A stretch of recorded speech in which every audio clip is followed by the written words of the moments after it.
We're live. Hey, welcome everyone. Oh man, what am I supposed to say? I almost forgot already. Oh, hey, do you want to know the perfect amount of protein to start your keto diet for max results? Stick around because we're going to tell you.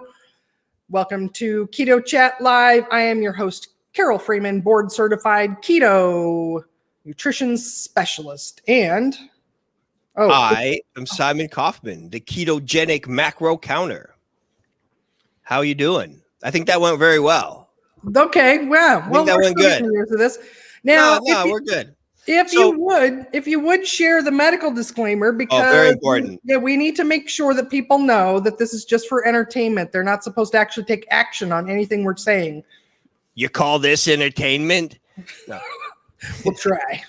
Okay, this is very important. Are you sitting down, everyone? This show is meant for educational and entertainment purposes only. It is not medical advice, nor intended to diagnose, treat, cure any conditions.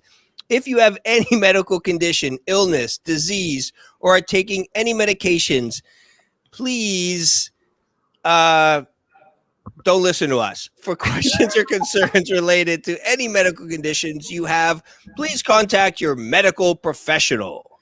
Yes, do that. Right. Hang up and call 911 as well. So, hey, Carrie's here. Hi, Carrie. Redmond, Washington. Aloha. What? All right. So question of the day, everyone. How many grams of protein are you doing currently? Chime in. Let us know where you're at. So how you doing, Simon? I'm doing well. Thanks for asking. What's new since the last show? Oh man, a lot of things. Just doing my keto diet. I found that news article. Did we talk about that yet, or we're not yet? Well, no, let's just kind of get up to speed with what's been going on. I heard you're intermittent fasting today. I am. I'm intermittent fasting. I'm going to break it as soon as we're done with this. Okay. So that's cool. I booked my first comedy gig since COVID destroyed the planet. So May 8th, I'll be performing live again as long as an asteroid doesn't take us all out, And, yeah, that's probably going to happen. So at least you tried, right? Yeah. So yeah, I'm back at it, and yeah. Yes, Carrie, check with your mental health professional. Seek help as appropriate. Knowing her, that's probably what would be best. So she's a good friend of mine. That's all. Oh, is she? I'm saying, yeah. Oh, yeah. Okay, good. Good. So you're intermittent fasting, meaning like between bites of food, you're not eating? Is that what you're doing, or? Yes, I am in the mitten fasting. I put the food in my mitten and I carry it around with me. In the mitten. I take the food out of my mitten. Dude, and I eat it. Write a book. That's it. Bestseller. No, in the mitten. I take my mittens and I just eat the food. It's good. Well, it makes sense. Like it's going to be so much harder, right? Like, cause you've got to pick stuff up. You can't really cut stuff. Like it definitely would cut down on your eating. So yeah. Using mittens really can cut down. Well, and especially if you put the food in the mitten and then put your hands on it. Yeah. Very important. In the mitten fasting. There's actually a lot of different forms of in the mitten fasting. Yeah, that's true. Is this helpful, people? Are you finding this helpful? Please let us know. Maybe this is why you're supposed to contact a medical professional. Yes, thanks, Carrie, for the recommendation. Yes, we neither of us are denying that we may need mental health support ourselves. So yes, if you're on any medication, please share. No. With a disclaimer, caveat that there may be people that see it. This is not private. Have you ever had people like that they don't understand that things that are online, on social media, on YouTube, they aren't private? I've had some interactions in my life with people like that are like, why did you share that? That was private. I put it on my Facebook. That's hilarious. Yeah. I don't know. Yeah, no. No, not sure. Okay. But there's been all these crazy news articles coming out since the pandemic of people that are on Zoom calls, and then next thing you know, they think they're off and they start doing really inappropriate things, and then okay, you're fired. Yes, they think they blocked themselves off, and then they don't have any pants on or something like that. Yeah, they stand up like, whoa, okay, all right. I mean, that's why I don't stand up in the show, if you can tell. All right. Well, what's right. in your glass today, Simon? What's in my glass? It's a decaf coffee. Okay. Yeah. I've got a generic sparkling flavored water, black cherry. So Nice. That's great. So, keto Carole, friendly. how many grams of protein are you doing now? Ooh, that's a good question. I tend to do well somewhere close to 100 grams of protein, actually. And this is through trial and error. And, so when I'm tracking, measuring, no less than 80 for me personally. And I find that I do much better closer to 100. So, and that's, what topic we're going to get into a little bit later, which some people may be like, that's too much protein. That's going to turn into sugar. It's not true, but yeah. Have you tracked to the point? Do you have any idea how many grams of protein in your? Okay, this is what happens. I'll wake up in the morning, I'll track my first meal, and then that's it. I forget for the rest of the day. Well, episode number 4, tune in for episode 4. We're going to talk about why, well, I'm not even going to give it away. It's a secret. Something related to that of why that's rule number 4 to follow. So, okay. Yeah. Stay tuned. Simon, you should come back for episode 4. I hope to be here as long as I don't get fired. Right now we're on a show-to-show contract and things are going well. So far so good. Yeah. We had some good reviews after last episode, so let us know what you think. Did we really? That's nice. I could use some good reviews these days. Yeah. So send us your review of the show and we'll read it on air. That's right. You're randomly selected. Cool. All right. Should we talk about you want to talk about that news article? I would. Okay. It's, hot and sexy right off the press. You would? Well, so if you listened last week, I mean, this article, it just came out February 23rd, 2021. And this really got my attention because Simon shared last week that one of his top reasons for having an interest in a ketogenic diet is family history of Alzheimer's. And here we've got a random crossover trial that looked exactly at that ketogenic diet for seeing how it affects people with Alzheimer's. So this is a landmark study because this is the first randomized controlled trial that looks at a keto diet in Alzheimer's. So this is pretty exciting. And let me give you some highlights here of this. So wait, hold on a second. Time out. Back up. Why had they not done this up until this point? The randomized controlled killer crossover trial. They had, let me see. It mentions that here. Let me find that really quickly. Because I know for a long time, there was a lot of studies that were coming out and they were in favor of keto. And people were saying, well, it's not enough. It's not enough. And I guess I don't understand all that. What's the difference between this one versus what they had in the past? What do you mean? What they had in the past, or what do they just recommend? Yeah, because there's other studies out there before that said you should go ketogenic. But what changed? This is just like more hardcore? It's like more randomized or whatever? Well, so I found the part in the article that says, so prior to this article being published, there were only 2 clinical trials that examined the effects of a ketogenic diet on Alzheimer's. Okay. And so one of them was a single arm study, which means there was just one group of people. They had them follow a keto diet for 12 weeks. And the people only had one arm? That's where the controversy came in, is because they're like, well, what about people with 2 arms? What about people with 2 arms? Yeah. You eat less protein if you only have one arm?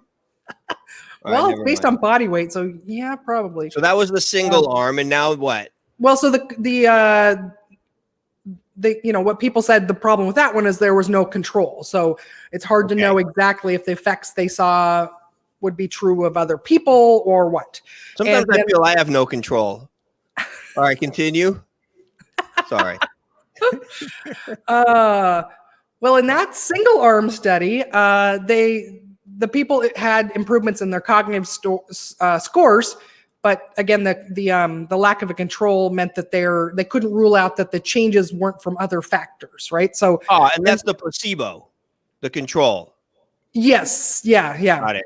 And then the other study that's been done to date was a ongoing randomized controlled trial that's provided preliminary data on the impact of a 12-week modified Atkins. So modified Atkins basically is a little more lenient, a little bit higher carb allowance than a true ketogenic diet. And let's see, so in that trial, the most adherent patients had improvements in their memory score, but overall adherence was only fair and function didn't improve. So if they're not actually sticking with it, then of course things aren't going to improve there. So that's the only other one. Those are the only other 2 studies that have been done to date. So this is the first crossover randomized controlled trial. So crossover study means that they split the people into 2 groups. For a while, one of them followed a ketogenic diet. The other one followed a low-fat diet. Then they had what's called a washout period for 10 weeks. They had them go back to their regular diet, and then they switched. So then the group that had followed the keto diet followed the low-fat diet for 12 weeks and vice versa.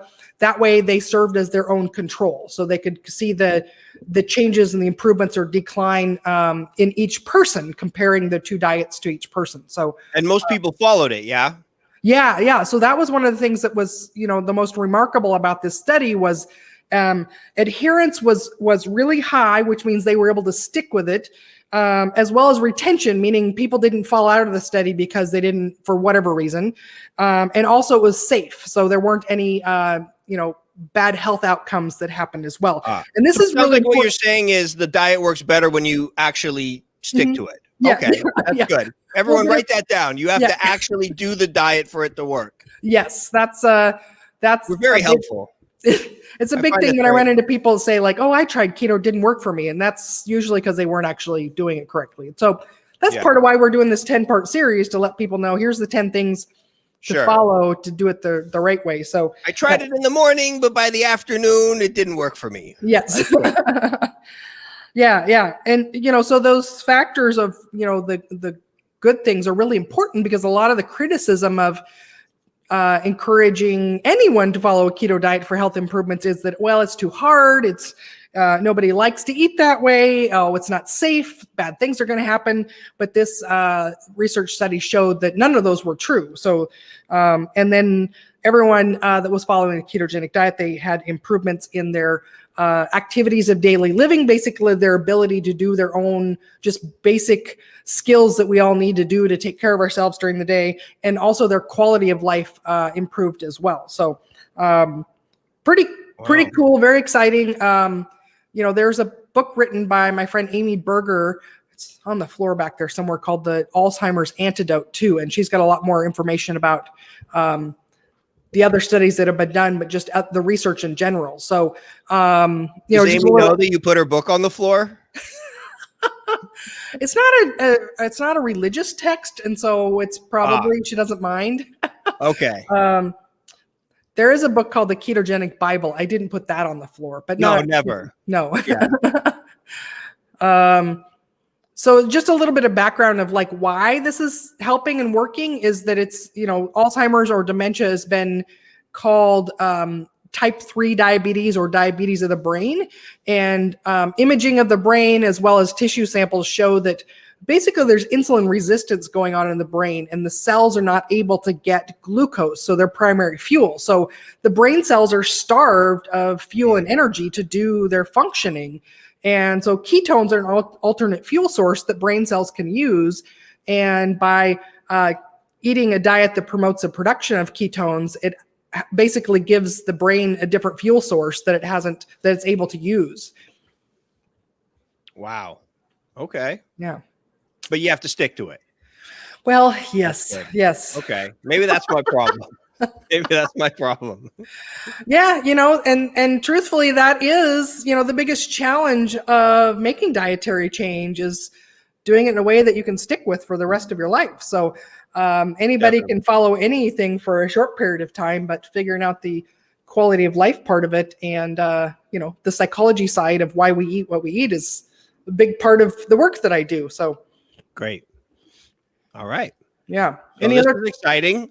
Any other questions about that?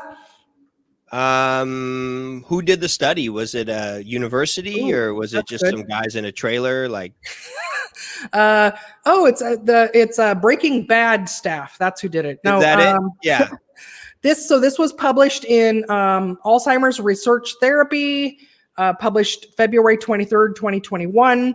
And it's a bunch of people's names. I don't recognize any of those names as far as like, these are keto people or anything like that. Let me see. So usually at the end, they've got like funding and stuff. Let's see if I can find anything about that. It's no big deal if you don't have it, I was just curious if it was like researchers, publisher's note, Springer's Nature remains neutral with regard to jurisdictional claims. I don't know what that's about. Here we go. So competing interests. The authors of this trial report no conflicts of interest. DKJM, I don't know what that is, runs a Whole Foods coaching business. However, none of her recipes were used in this trial. All recipes were obtained from sources with no personal or financial affiliation to any of the authors. So basically, it looks like the meal plans were provided by somebody that does whole food coaching. So it's not like somebody that puts out the food and they're like, "Oh, look, my food's great." Yeah, go figure. And this isn't even it's not even food supply company. It's just somebody who teaches people how to eat regular whole food. So okay. Yeah. I learned how to eat when I was a child. Did you? Yeah. Is that where you learned the intermittent fasting? Intermittent fasting, yeah.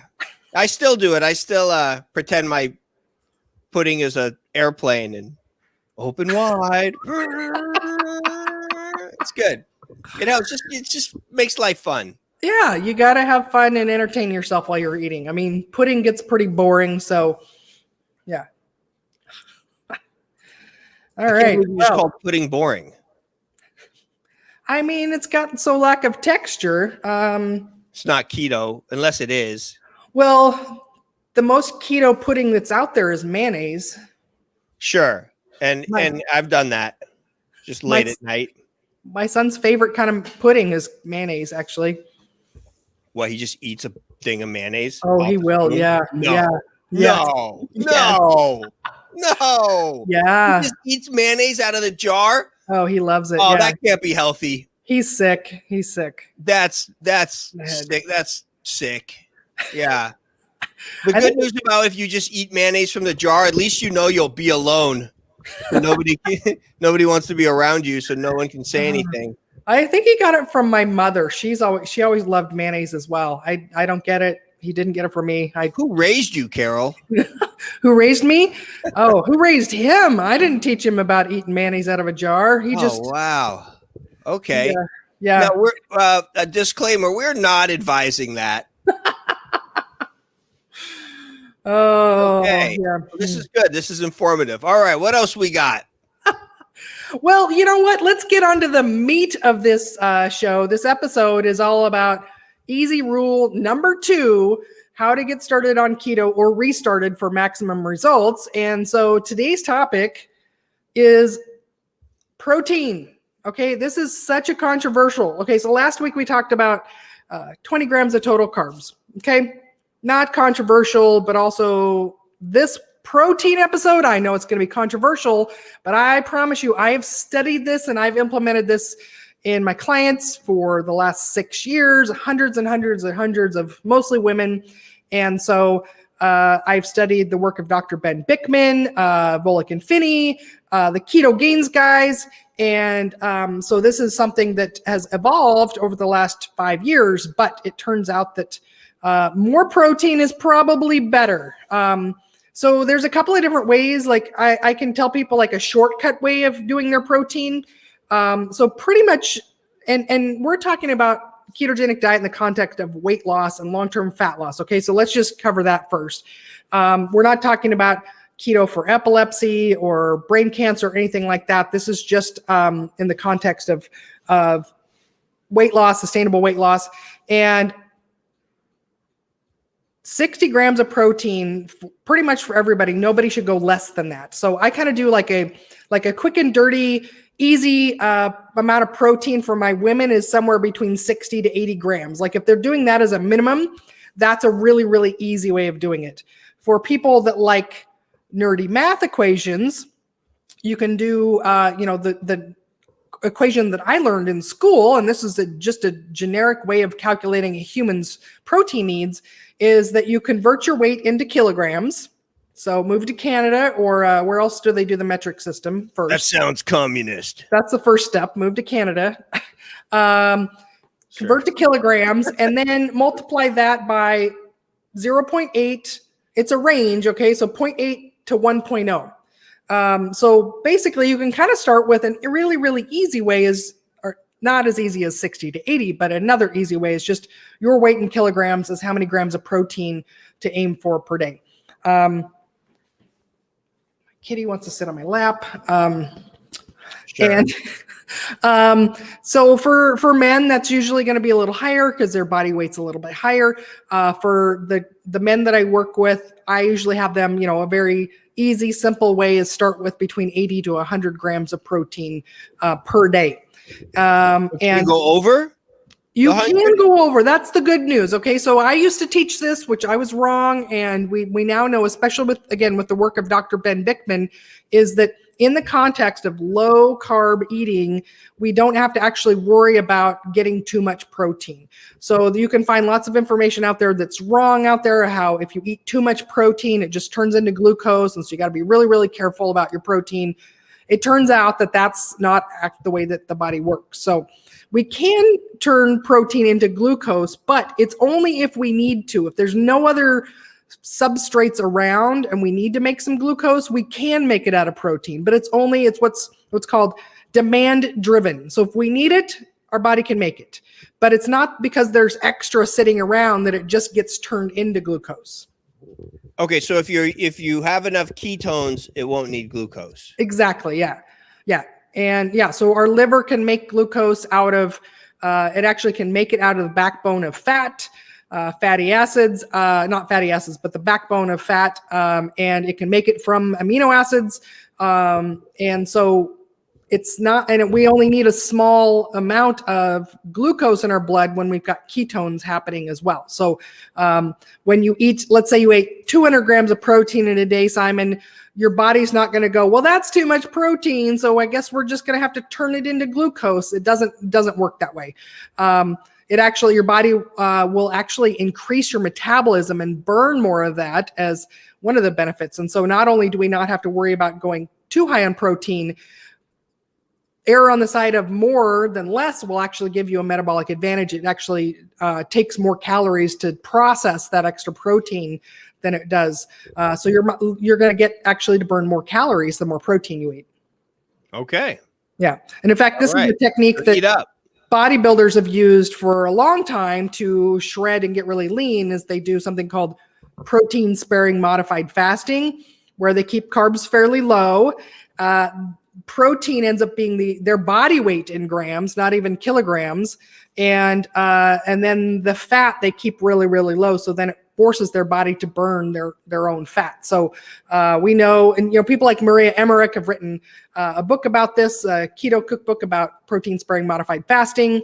We've got Dr. Ted Naiman also that talks about this as well, his protocol. I've done accelerator programs with my clients that show how to do this technique, very, very high protein as a way of actually boosting fat loss. So, and ketones, and I've tested myself in this, and my ketones keep going up because they're coming from, they're being made from my own body's body fat. So, so in summary, really, really easy. Nobody should go less than 60 grams of protein a day. Women are going to do better. Most of them, if they're getting closer to 80 or higher. Men, I would recommend not going less than 80, and more is probably going to be better as well. Metabolic advantage. The other thing, so protein helps with satiety as well. So when we're under eating protein, and women are really, we fall into this a lot because protein foods are stereotypical man foods, right? You know, steak and sausage and bacon, those are man foods, and women are supposed to eat salads and bread and laugh. That's But sexist.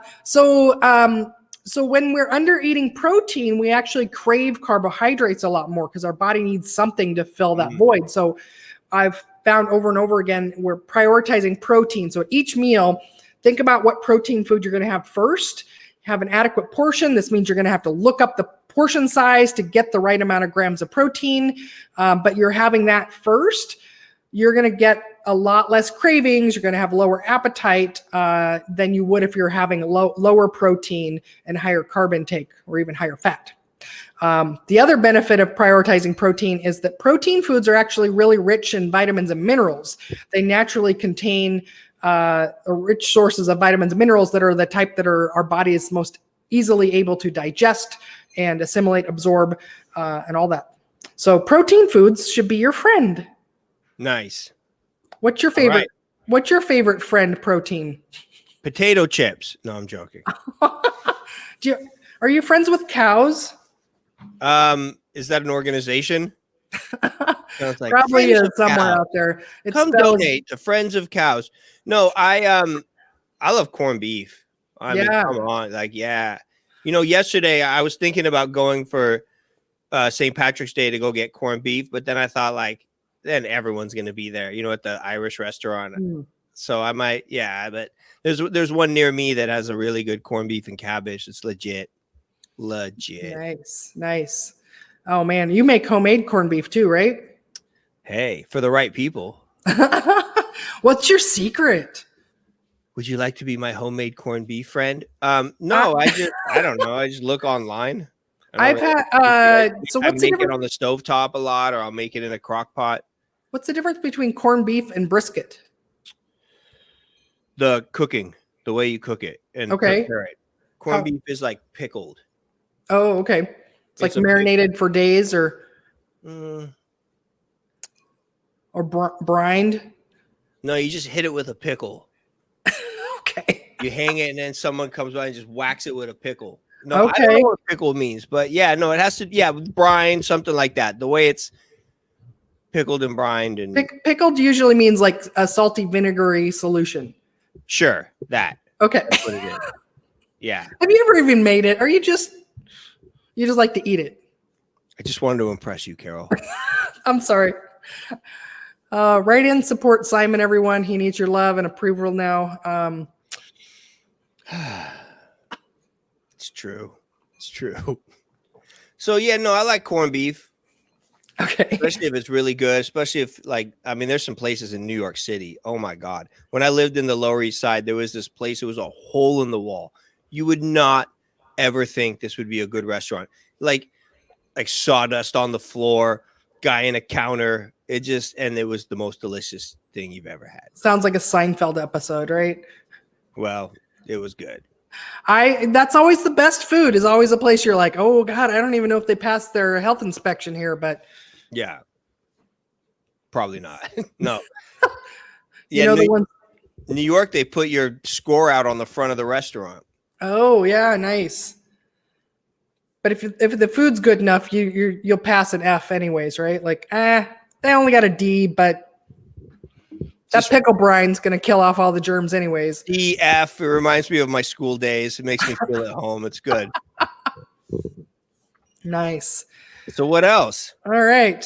Well, I don't have anything else. We don't have any. Anybody have any comments or questions here of our viewers? Otherwise, we can wrap this up for today. Yeah, and then what about next week? What do we got coming down the? Oh, you guys, come back next week. Next episode is going to be rule number 3 to get started with keto, the easy way for best results. We're going to talk all about fat. If you thought protein was controversial, wait till we talk about how much fat should you actually have on a keto diet. So that's next episode. You're not going to talk about my fat specifically, are you? I'm not going to. Look, embarrassing. This is about how much fat you should put in your mouth. So, okay. Perfect. I'm not going to make any recommendations of any of our viewers or listeners to how much of your fat they should eat. Have you ever been told that you're like Like, what's that saying about somebody who's full of hot air and bloated and like a blowhard? That's a blubbering idiot. Have you ever been called that? Called a blowhard? Well, you just almost did in a roundabout way. So I see what you did there. I'm just trying to. We're workshopping this. All right, that's a good way to. That's what we promised. We figured out the best chemistry for a show, just like a reality show. Is you got to have some fighting and flirting. That's the recipe. So you just have to insult me. I'm trying to give you some backhanded compliments, Simon. I never call you a blubbering idiot or a blowhard. Well, thank you, Carole. So people subscribe to the YouTube channel and get notified when the next episode comes out.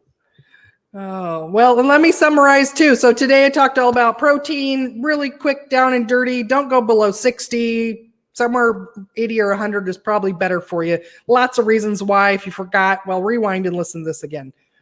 Nice. Okay, so subscribe to the YouTube channel.